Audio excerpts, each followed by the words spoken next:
The first sign of aging is the disturbing awareness of being mortal, that your lifespan on earth is finite, that you have already lived most of it and only a small fraction is left. The Bible says it bluntly but picturesquely. All humans are like grass. They flourish like the flowers of the field. The grass withers and the flowers fall. The wind blows over it and it's gone, and its place remembers it no more. The Bhagavad Gita says, just as a person throws away worn out clothes and puts on new ones, so the embodied soul discards old bodies and takes on new ones. Life can be over even before grasping its full meaning.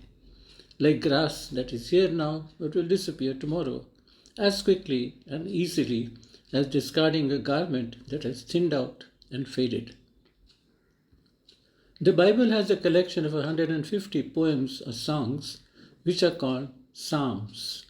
Many of the Psalms were written by King David, but just one was composed by Moses, the man chosen by God to lead his people out of Egyptian bondage. In Psalm 90, Moses says, "The days of our years are 80 years and 10, and if by reason of strength they be 80 years." In classical English, a score meant 20, just as today a dozen means 12. So 80 and 10 amounted to 70, and 80 to 80. From this we can infer that in the time of Moses, which was around 1500 BC, the human lifespan was around 80 years. Even in today's world, with life expectancy growing rapidly, people in the 80 plus age group form only 2% of the global population. While the average life expectancy in India is currently about 70 years, it was as low as 32 years when India got independence from its British rulers in 1947. This was due to recurrent famines, floods, cyclones, and earthquakes that the population had to face. In spite of the devastation caused by them and the huge loss of lives, no serious disaster mitigation measures were undertaken by the colonial administration. The rate of infant and child mortality was also very high. Therefore, in India, remaining alive for 80 years has always been a reason for celebration. A uniquely Indian way of measuring one's lifespan is in terms of the number of full moon nights an individual would have seen in his or her lifetime. The sighting of 1,000 full moons, or Sahasra Chandra Darshan in Sanskrit, is regarded as a great milestone in one's life. Considering that the time interval between two successive full moon occurrences is about 29.5 days, this corresponds to approximately 80 years and 10 months of a solar calendar. Sahasra Chandra Darshan is therefore celebrated in the form of a ritual that is performed 3 full moons before a person's 81st birthday.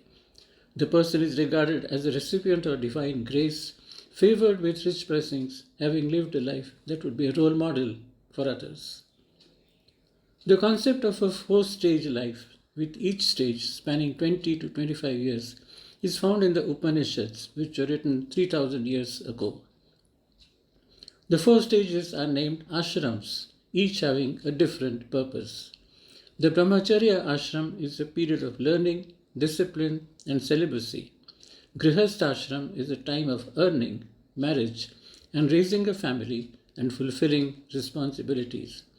Vanaprastha ashram is a period of retirement and withdrawal from active life. Sannyas is the time for renunciation of worldly attachments and attaining liberation. The 4 stages of life may ideally add up to 80 or 100 years, but not necessarily so for every individual. Dr. Atul Gawande is a renowned Indian-American surgeon and best-selling author. In 2014, he published his book titled Being Mortal, Medicine and What Matters in the End. It has since been translated into 30 languages and has sold over 1 million copies globally. It's a thought-provoking reflection on aging, terminal illness, and the limits of modern medicine.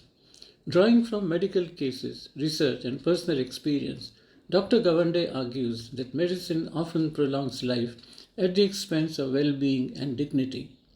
The book raises scientific and ethical issues about how far we can stretch one's lifespan and what are the pros and cons of various options available to us. Whatever option we choose, assuming that we have the ability and the freedom to choose, we have ultimately to face the reality of our finite lifespan. However, that is not the end. The Bible says that God has placed eternity in the hearts of men. So the quest for immortality goes on. In fact, research in the field of lifespan extension is now at its peak. Companies have invested billions of dollars into cutting-edge science like cellular reprogramming and genetic editing.